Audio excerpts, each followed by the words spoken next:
Elizabeth's North Star of the whole thing is love. It's the frequency of love.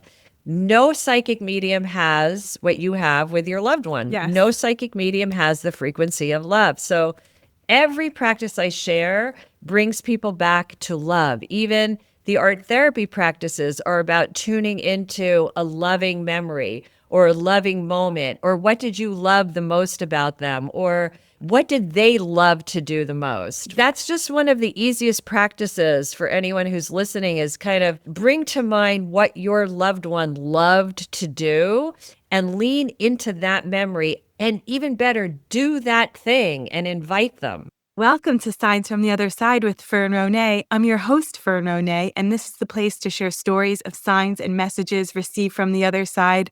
Real quick before we get started, if you enjoy reading about signs and if you enjoy fiction like Bridget Jones and Sex and the City, you might enjoy my books, Better in the Morning and Better Believe It. And if you like this podcast, please be sure to rate, review, and subscribe in Apple Podcasts, and tell a friend too.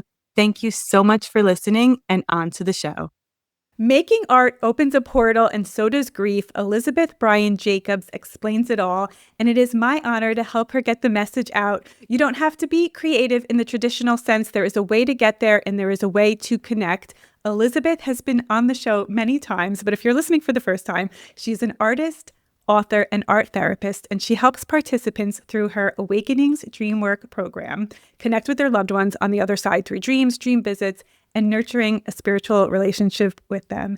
And now there is a journal, and there is a temple, and there is a llama, and there's been a lot going on in your life. So I'm so excited to catch up, and I'm so excited for anyone listening to this show to learn about you. You've been on the show many times, and I hope you'll be on many more, because I feel like what you're doing is so important, and the proof is in the pudding. You have people, and I've seen it through our wonderful editor that we share, who's showed all of the wonderful people who connected with their loved ones thanks to you.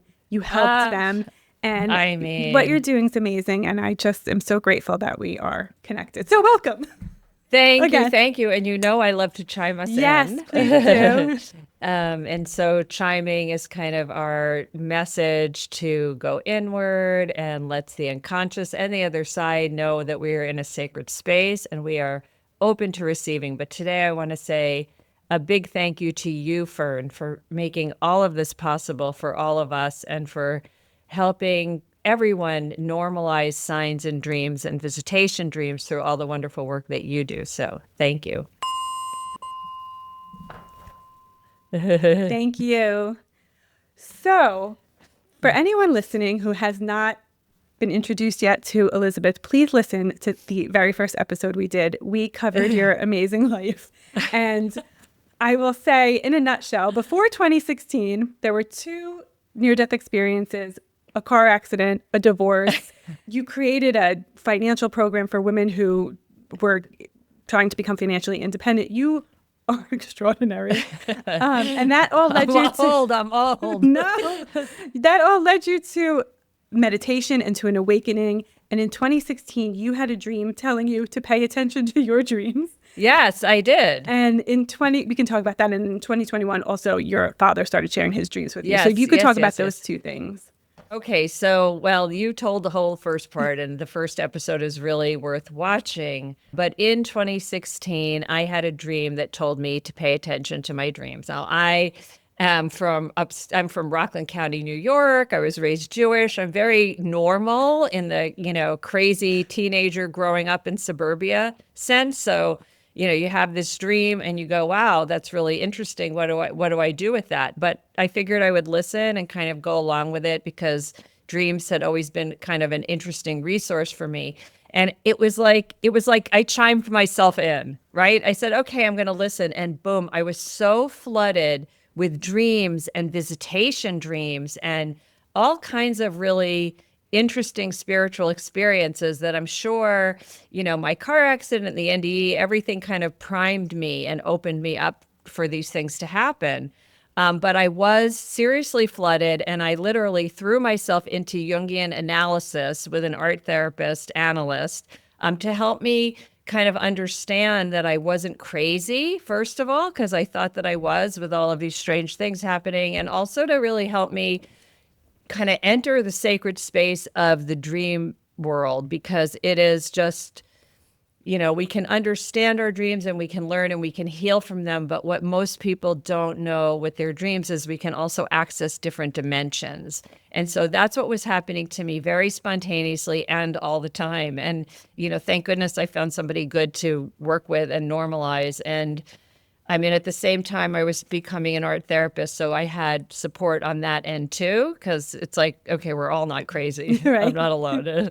And then what happened was COVID. Well, it was actually before COVID. My elderly dad, he was declining, but he was kind of okay. He was, 92, 93 at the time. And, he was fading, but he was an older guy. And I can't even remember why he did it the first time. He knew I was interested in dreams, and he decided to start sharing his dreams with me. Okay. And this was like the strangest thing, because I'd wake up every day and my mother would get on the phone and he had another dream and she'd start to tell me, and I'd say, no, Mom, let him tell me. And he would tell me the dream. And Fern, I don't know, maybe after the first or second dream, I understood that my father was going to get sick and die. It was very, very clear to me. And it was almost like Carl Jung said, dreams are the guiding words of the soul. And we are supposed to kind of listen to our dreams as messages from our soul. Well, obviously, my father was too old to be guided. He wasn't going to get up and start doing what his dreams were telling. I became the surrogate. And it was just like this huge blessing. And really, thank goodness I was in analysis, because I don't know that I would have even understood how to handle it. But he had the first dream I knew he was going to get sick my father was on the ski patrol, and the dream he was talking to someone on the ski patrol and saying something was wrong halfway up to the left side. It was very, very specific. And it turned out that he ended up having a stomach bleed halfway up on the left side. Okay.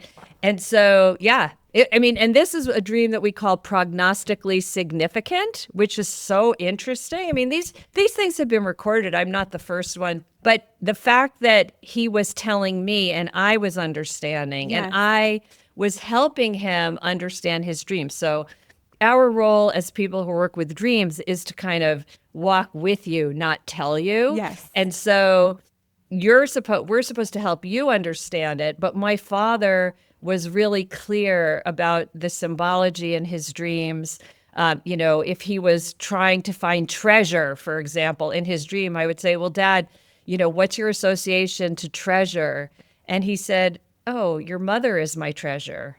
Oh. And, so these were really significant. I know. And then he had this unbelievable dream. And this was before he got sick, by the way, that he was playing the numbers. And of course, I have a whole journal. He's playing the numbers, and he keeps winning. And then he loses on 093. Okay. Now he was 92.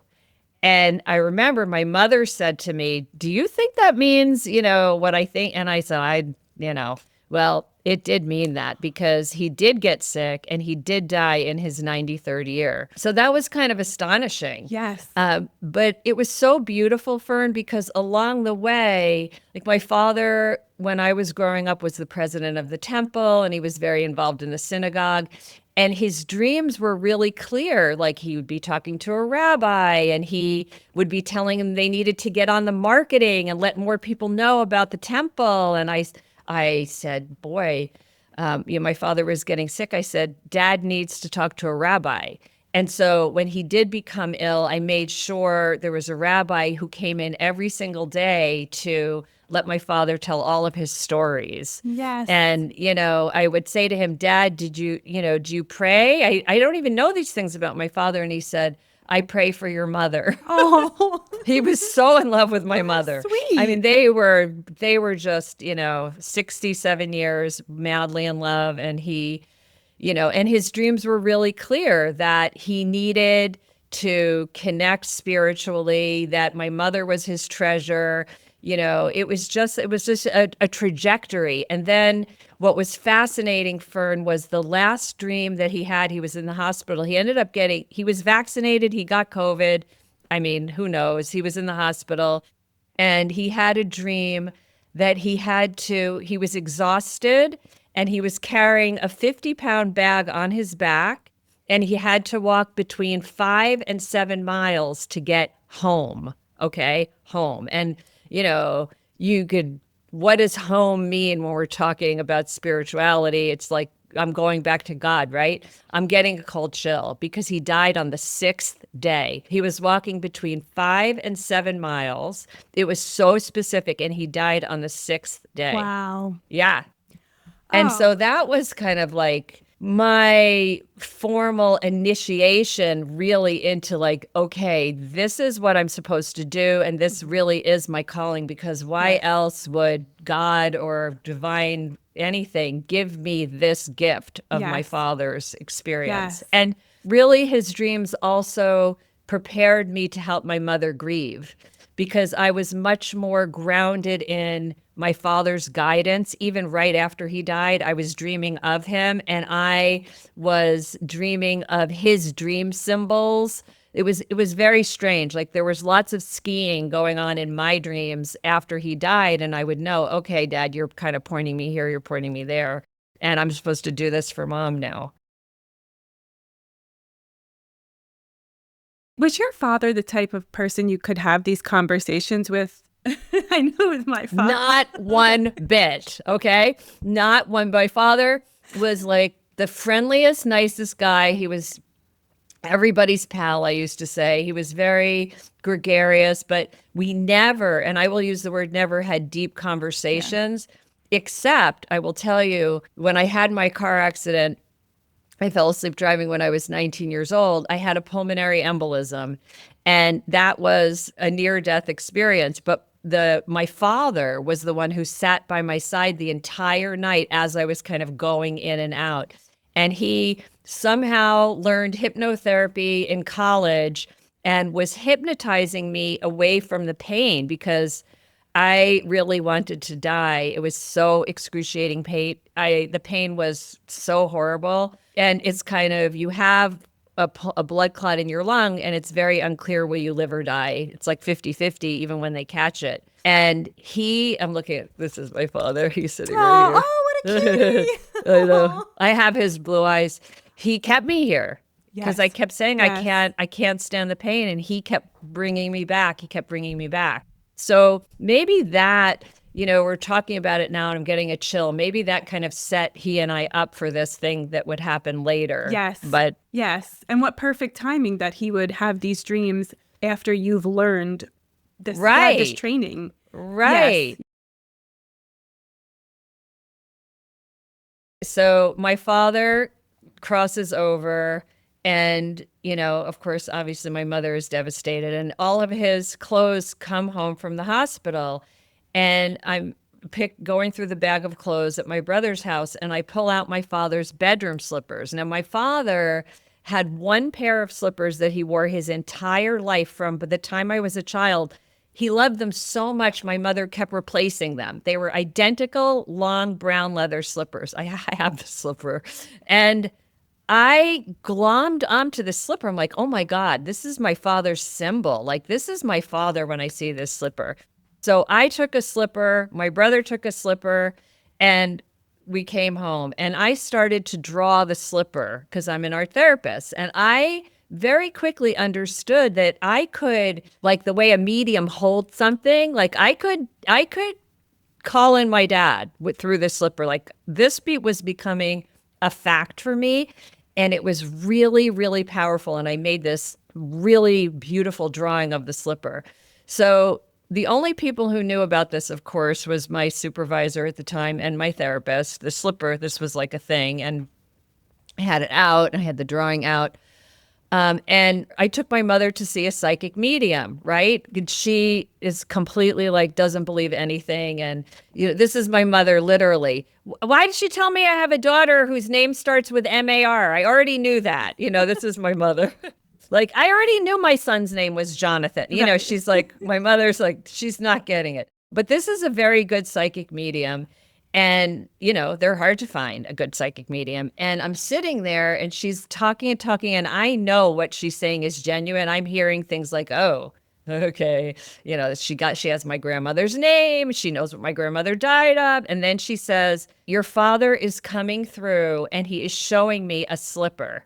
And Fern, I started to bawl my eyes out. I just started to bawl. She said, he is showing me.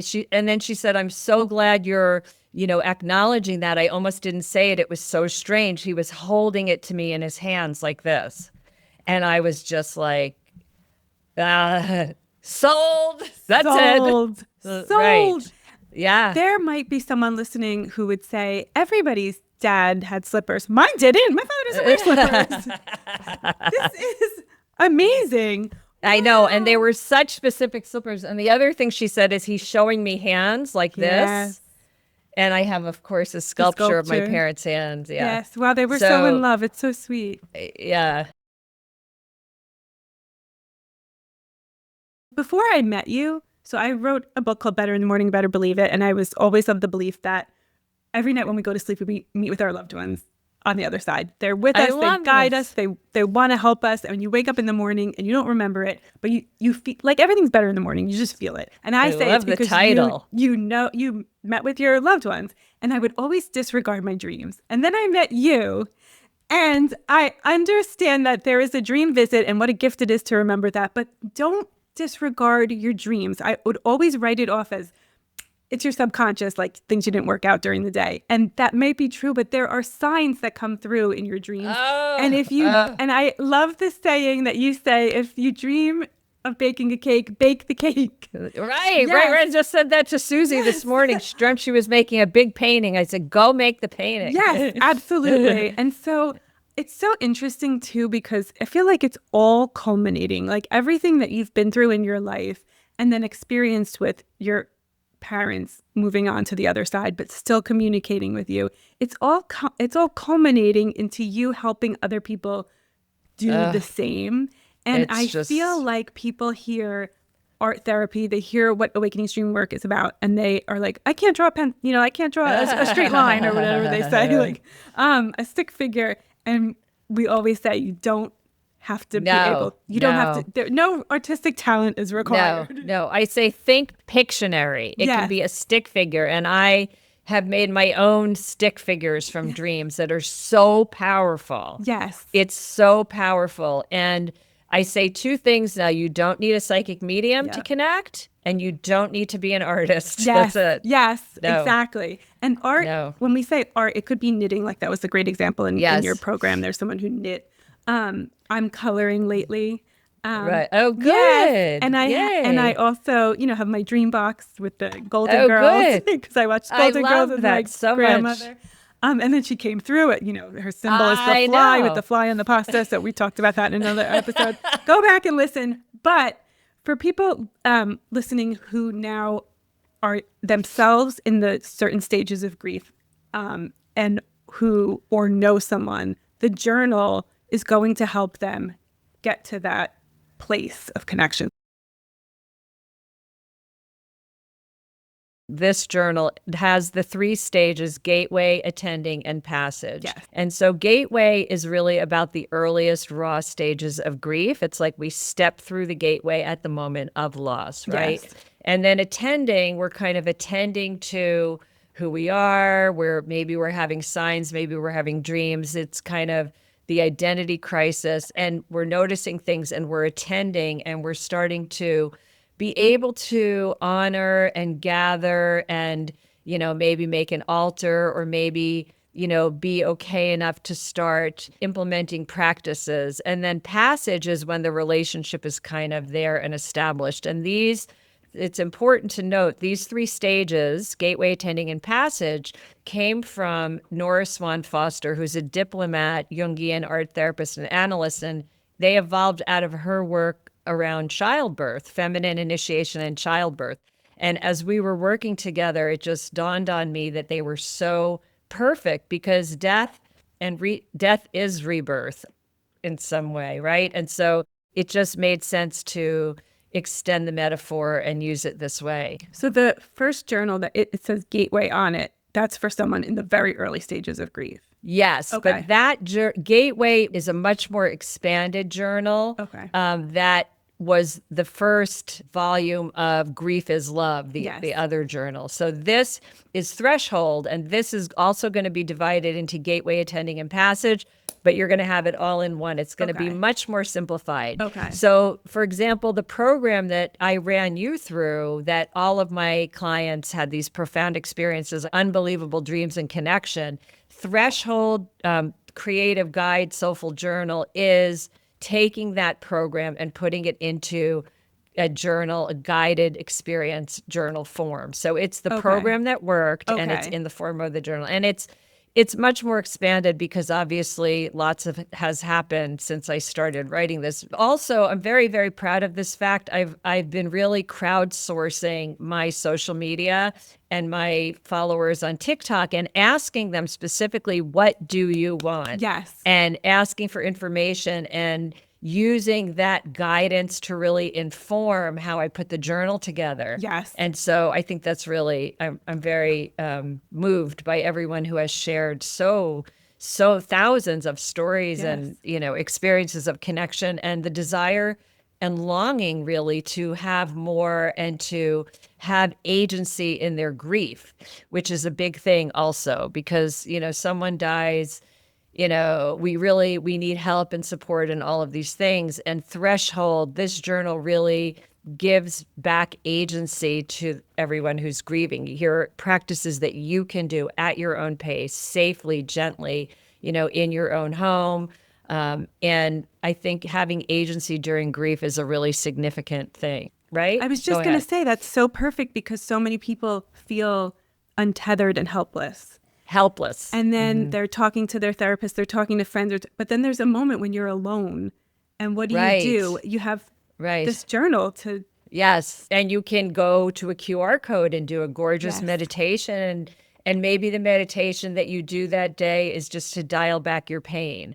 Or maybe you're going to put on a headset and go to sleep and invite dreams and connection. Yes. So, yes. And just as a segue to that, I also decided to launch early access content. Okay. And so right now, as we speak, in my Stan store, do you know what a Stan store is? I was clicking on it. Yeah. So I have a gorgeous guided meditation in there with a step-by-step guide that goes with it. So people can literally put on headphones, go to sleep, get a really well-needed rest from your grief, and invite dreams and connection. Nice. Because perfect. Meditation is so important to my whole process. Yes. And people are always afraid of meditation. Like, I can't sit there and, just say, this is not what it is at all. It's like a totally different kind of thing.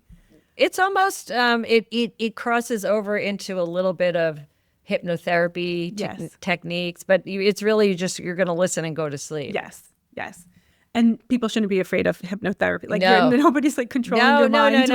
No. It's safe and gentle, and it's just beautiful.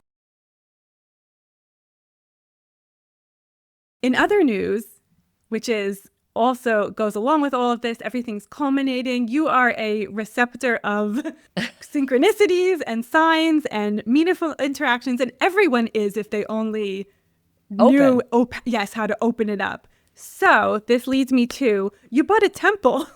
I love how you said that. How did that happen?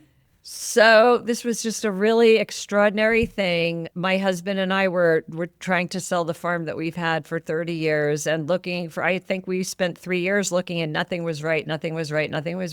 And he found this crazy listing online that looked like nothing. There was literally no property description, none. Just this picture of this Buddhist house/temple with a full-on shrine room, and beds, like beds in every room, like 5 or 6 beds. It was a retreat house and no description, and no one would have gone to see this place because it was just like really strange. And you were like, what even is this? And it didn't say specifically it was a temple, but big Buddhist shrine room, yellow, green, red, gold, little figures and dakinis and goddesses and all of these things. And he said, let's just go look. And we pulled up to this property, Fern, and literally there were thousands of prayer flags, thousands, okay? And it's got this really unbelievable vibe, and it's in this really sacred area, and it's high up and very secluded. And I was just gobsmacked, and I thought, well, maybe I'm not even going to get attached to this because it's like almost too much for me when I understood what it was. And when we met the Lama who owned it, which was like a whole, I walked in the door of this place and he said, haven't we met before? Yes. He said, like, I know you, yes, right? And you've never met him. He felt that no. I never. And what was really interesting here is he is of the Bon lineage, and that is BON. And I had never heard of this lineage. It predates the kind of Buddhism that all of us know. The Bon lineage, and this Lama, his whole practice is about dream yoga and lucid dreaming, yes, and becoming aware in your dreams and meditating in your dreams and receiving teachings in your dreams and changing all of your fears and overcoming obstacles while you're sleeping. It's literally dreams as personal development through being aware in your dreams. And I'm just like, this is not happening. Like, this is of all of the lamas, of all the lamas, right? Of all the lamas, of all the lamas, temples, like the yes, lucid dreams, dream yoga, and I can't. And then it gets even crazier, right? Because of course I'm thinking, I'm never going to be able to live here, but I'm going to ask you every single question I have about dreams. I'm like so excited. I said, okay, I'm flooded with dreams. Dead people visit me in my dreams all the time. Please help me. Like, right? And so he very calmly and beautifully, and we're sitting and it's snowing outside, and he says, oh, the snow is angels dropping white flower petals from the sky. This is so auspicious and a blessing. He said, I'm going to give you a dream mantra, okay, to dial back and help you with all of these dreams. And he takes my phone and I hit record, and he sings a Tibetan dream mantra into my phone, okay? And he records it and he explains it to me. He says, the dream is from the universal mother of the universe, and it's to come to your dreams and touch them and make them visions and tellings, and separate your energy from the energy of others, okay? And he sings this. I can sing it for you, but I'll spare you. And so, of course, I run home, and I'm thinking like, we're never going to buy this. Like, I'm not even going to even get attached to this. And I go home and I start listening to the mantra and falling asleep to the mantra. I have this unbelievable lucid dream, fully aware that there is a big black horse next to my bed. Like, I'm awake and there's a big black horse. It's come up the stairs and it's nuzzling me and it's kissing me. And I think this is so beautiful and loving that this horse has come up the stairs to be with me and kiss me. And I, awaken, and we go back to the dream temple a week later, and I say, Rinpoche, I had this dream, and I start telling him. He almost fell over. He said, this is more. I said, is this auspicious? They love that word. And he said, this is much more than auspicious, because the universal mother, who the mantra is about, comes on a black horse. Her symbol is a black horse. And he said, the universal mother of the universe, has come to let you know that she is going to be with you when you move here to the dream temple. And we hadn't even bought it yet. Oh, I have chills. Yeah, no. You know what I love about you? Like, what makes a person admirable and intelligent is that the willingness to always like learn and want to know more and seek answers from like all different avenues. And so like, you're the dream expert, but you said to the Buddhist Lama, tell me, like, help me. Oh my God. And like, it'll only help you help others. I This is know. so perfect. And what happened after that, he actually said this, and I'm very humbled to even repeat it, Fern. He said, I told my community that a woman teacher was coming. And they said, how do you know that, Rinpoche? And he said, I just know. And now I can tell them that you're here. And he had refused to sell the temple to like 5 other people. Someone wanted to like raise cows and kill them there. He wasn't going to do that. But he and I were so connected, and he really connected with my husband also. He called it an offering, and that's how the transaction happened. Of course, we paid a lot of money for it, but it was characterized for him as an offering. Yes. And yes, I'm cracking up that you're like the American Dalai Lama. Like he's like, she's coming. No. And you're like walking.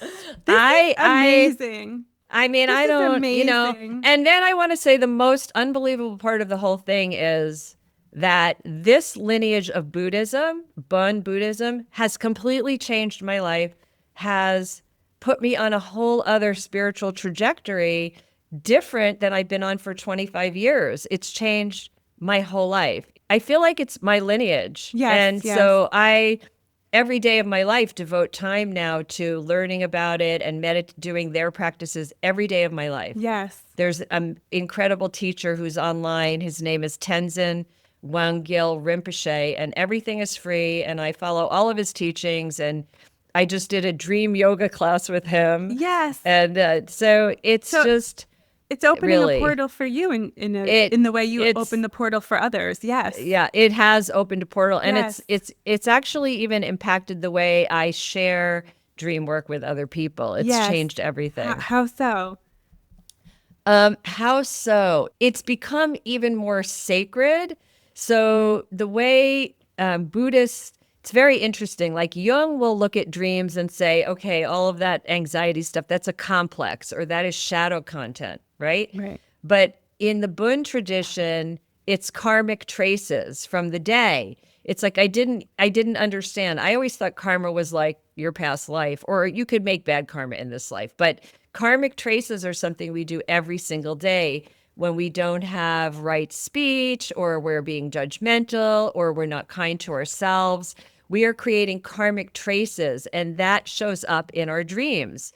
And so the whole pre-bedtime practices that I have embraced now, including listening to the refuge prayers in Tibetan and, just soaking up all of this information and doing the meditations from this Rinpoche, which is teacher in Tibetan, have completely changed how I enter sleep. So sleep is like a sanctuary. It's a temple. He always says, Tenzin, who are you as you're going to sleep? Are you like freaking out about what you didn't get done that day? Or are you, saying prayers and gratitude for your day and entering a sacred state? And so it's completely changed the way I fall asleep. It's helped me sleep better. And it's really even dialed back difficult dreams to a Yes. great extent. Yes. Because wow, this I has really added so yeah. much. Oh my Yes. gosh. Wow, how It's meant to yeah. be. So you're going Yeah. to actually live in the temple. Yes, I yes. love Which this. no longer looks like a temple. It now looks like a house. But it is a very sacred part. And what we do have there is that the Lama built what is called a stupa. And a stupa is a big kind of sculpture that's used for fire purification ceremonies. Wow. So we can like under the new moon Yeah. purify and have fire burning Yes. ceremonies in the stupa. Yes, how amazing. I know. I can't Wow, even believe it. this is all culminating. It's so amazing. So the journal is coming out when and where? Okay, so the journal, I'm launching it digitally. It's going to come out for holiday this year, and I'll launch it electronically. So it'll be on TikTok. I'll probably put it on Amazon also, all social channels, make it downloadable. And again, I'm going to launch the content as I go, and I'm going to also probably create a little e-course. I mean, I will say that the journal is a guided experience more than a journal, because it's going to have QR codes that go to meditations that I create, art practices that I lead people through. So it's a very guided, held experience, because the thing about grief is, as you were saying, there's a lot of loneliness and isolation in grief. And I want to make sure that people feel held and this is safe and gentle. And, you're right. Even meditation for some people feels really woo-woo or scary, but we're making it really simple and safe and self-paced, right? Yes. So you can skip from the early grief work practices and go into the later passage practices. It's completely up to you. And there is a lot of art practices there. And the goal of the art practices very specifically is to help process grief, but transform it into connection. That's the thing. And they do transform into connection. And what I'm so excited about, I've been doing weekly lives, which is like a whole other thing, as you know. But I'm doing some practices during the lives where in 10 or 15 short minutes, people are having an opportunity to process their grief and they are experiencing connection in real time during the lives. And I'm getting all of these comments going, I felt that, I felt my son's presence, or that was so, that to me, Fern, is the greatest acknowledgement of what I'm doing all time, because it's happening in real time. And in real time live, which means that when people do it at home in the time that it really deserves and needs, that connection and all these experiences will happen. Yes. So, wow. If it can happen on a live, then yes. I know. Yes. Can you believe it? Yes. I'm save those comments. Yes. Amazing. People are I was meant to find you, and that Absolutely. was so beautiful. And again, let's dispel the myth about art therapy, because the practice I did last week, we did a scribble that what began with, scribble your pain, right? And then I led them in meditation to scribble your connection. And so by the end of 5 minutes, people were moved and feeling something. Oh, this is so great. Scribble. Yes. It's a scribble. Yes. We're not making paintings. Right. No. Yes. That can do it. That can do it. You don't have to be an artist. Yes, no. Absolutely. Or a medium. Yes, absolutely. Yes, I say that all the time too. I'm you don't have to be a psychic medium to connect with your loved ones. Yeah. I talk to my grandparents all the time. They send me signs all the time. I feel like I'm constantly, sometimes I yell at them when things aren't going my way, and that's fine. We have a relationship, and I'm not a psychic wonderful? Medium. Yes. No, isn't that wonderful? Yes, See, this wonderful. is why it's why the message is so important, Fern. Yes, absolutely. Because you go to a psychic medium, and I always say the worst part about it is not the reading, it's when it's over. Yeah. Because, you've had this extraordinary thing. If you went to a good medium, which is a whole other, topic, but then it's gone. And then you go home and it's how they don't hold this power. And here's Elizabeth's North Star of the whole thing is love. It's the frequency of love.